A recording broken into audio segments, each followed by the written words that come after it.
안녕하십니까. 매일경제신문 논설주간 박재현입니다. 최순실 파문에 덮여버렸지만 삼성전자가 최근 큰 M&A를 했습니다. 미국의 하몬이라는 회사를 10조 원에 사들였습니다. 삼성전자가 그동안 소규모 딜, 가벼운 잼만 날리다가 이번에 강펀치를 날린 셈입니다. 시장에서의 반응은 괜찮은 편입니다.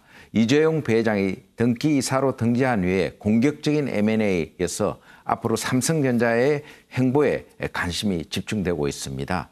오늘 매일경제 장박은 논설위원과 함께 삼성전자의 M&A에 대해서 알아보도록 하겠습니다. 장의원, 안녕하십니까. 그 인수 금액이 한 9조 3천억이면 굉장히 큰 금액인데 그 하만을 그 인수하는 그만한 가치가 되는 건지 D로 봐서는 뭐 평가를 어떻게 하고 있습니까? 네, 하만은 이제 일반 사람들한테는 하만 카돈이라는 스피커로 많이 알려져 있고요. 근데 이제 그 하만의 실제 그 회사를 보면 단순히 오디오 회사가 아니라 그 차량용 인포테인먼트, 텔레매틱스, 그리고 무선 소프트웨어, 그다음에 보안 소프트웨어 이런 식으로 그 굉장히 첨단 산업 기술을 많이 보유하고 있는 회사입니다. 그리고 연매출도 70억 달러에 달하고 영업이익도 7억 달러에 달합니다.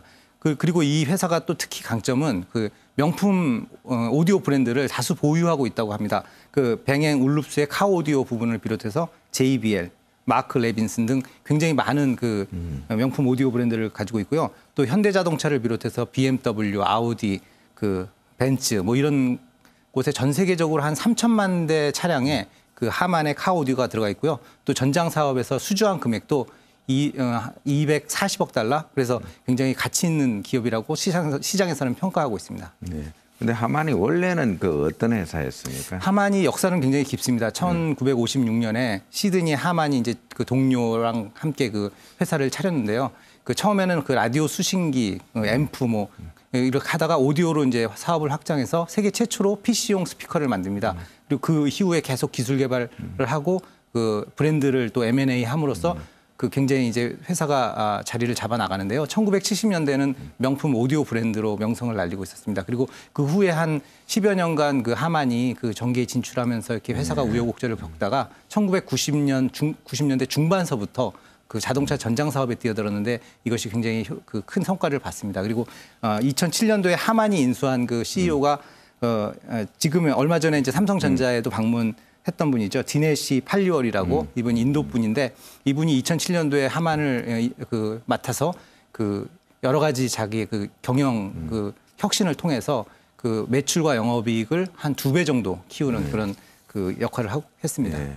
아까 뭐 장의원도 말씀이 있었지만은도 어쨌든 삼성전자 이재용 부회장이 이제 하만 인수를 계기로 해서 이제 전장 산업을 새로운 신성장 동력으로 키워보겠다 했습니다. 그래서 그것 때문에 뭐 이제 현대차도 좀 긴장을 하고 그러는 것 같은데 어쨌든 기존에 있는 스마트폰, 가전, 반도체하고 어떤 시너지를 낼 수 있는 그런 효과는 기대할 만합니까? 하만을 그냥 그 전장 사업 그 채로만 놓고 봤을 때는 이렇게 뭐 크게 앞으로 더 발전할 수 있을까 이렇게 생각을 하는 그 전문가들이 많았는데 삼성전자와 결합함으로써 이게 굉장히 신의 한 수가 될 수 있겠구나라고 평가하는 전문가들도 꽤 많습니다. 그 이유는 뭐냐면 하만이 가지고 있는 그 인포테인먼트 기술이라든가 무선 또는 보안 솔루션 이런 것들이 그 굉장히 그 삼성이 그 가지고 있는 반도체나 디스플레이 그다음에 스마트폰 이런 거와 결합하면은 굉장히 시너지를 많이 이룰 것이다 이렇게 생각을 합니다. 예를 들어 그 후속 그 갤럭시 시리즈의 그 하만의 어떤 보안 기술이라든가 하만의 어떤 그 무선 그 솔루션 그런 기술들이 접목을 하면은 그 굉장히 그 수준 높은 그 제품을 만들 수 있는 것이죠. 그리고 더 좋은 거는 하만의 그 영업이익률이 좀 전에 말씀드렸듯이 10%대에 달합니다. 그래서 당장 이제 하만을 인수하면 삼성전자의 어떤 수익성에도 그 보탬이 되고 기술적인 측면에서도 시장 지배력을 높일 수 있고 이런 측면에서 굉장히 시너지를 볼 수 있다고 봅니다. 그런 측면에서 지금 당장 한 10조 원 가까운 돈이 큰 돈이라고 생각할 수도 있지만 그 시너지가 충분히 발휘가 됐을 때는 10조 원이 오히려 그 더 이상의 그 수익을 거둘 수 있는 그런 기반이 될 수도 있다고 생각이 듭니다. 삼성전자 M&A가 앞으로도 계속 이어질 것 같은데 그동안 이제 삼성전자 소규모 딜을 많이 하지 않았습니까? 그래서 그런 M&A의 어떤 일관성이나 방향성 뭐 어떤 특징이나 그런 게 있습니까? 네, 삼성전자가 그동안 M&A 한 것을 보면 기존에는 주로 반도체나 생활가전 관련 그 업체들을 많이 인수를 했는데요. 그리고 또 그 인수한 금액이 뭐 많아야 수천억 원대 정도에 불과했습니다. 근데 하만을 인수한 전후로부터 그 특별한 어떤 그 목적성이 보이는 게 이제 그 인수한 업체들을 보면 대체로 소프트웨어나 인공지능, 그다음에 생활 플랫폼, 클라우드, 사물 인터넷 관련된 업체들이거든요. 근데 이런 업체들이 이제 삼성전자가 하드웨어 그 업체로부터 소프트웨어 업체로 이렇게 변신하는데 큰 도움을 줄 것으로 보입니다. 특히 하만을 그 인수함으로써 단기간에 그 전장 사업에 진출했을 뿐만 아니라 그 기존에 있는 그 반도체나 그 디스플레이, 스마트폰 이쪽에서도 시너지를 높이면서 그 더 좋은 제품을 만들 수 있을 것으로 보이는데요. 그런 측면에서 앞으로도 삼성전자의 그 M&A는 이런 소프트웨어나 솔루션 중심으로 갈 것으로 보입니다. 예. 구글이나 이제 애플도 결국은 이제 M&A를 통해서 지금 계속 성장을 해오고 있지 않습니까? 네, 그렇습니다. 그래서 구글 M&A 뭐 성공 신화까지도 이제 많이 기대가 되고 그러는데 결국 삼성전자의 이런 여러 가지 그 전략들이 결국 이들 업체하고 어떤 좀 진검승부를 할 만한 그런 역량을 갖췄다 봅니까?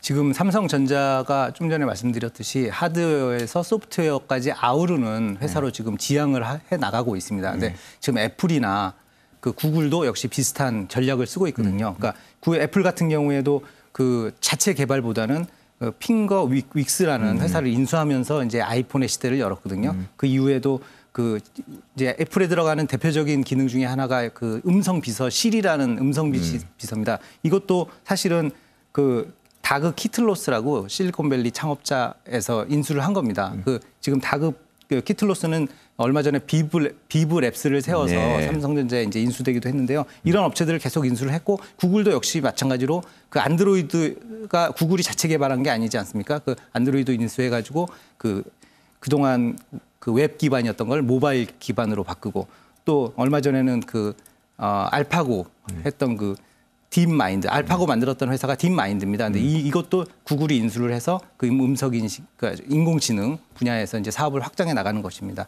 삼성도 아마 이런 같은 그 전략을 지금 사용하고 있는 것 같고 특히 이재용 부회장이 그 삼성의 어떤 그 전반적인 경영을 맡으면서 약간 젊은 그런 감성으로 그 M&A 적극 나설 것으로 보이고요. 앞으로도 이런 전략은 계속 지속될 것으로 보입니다.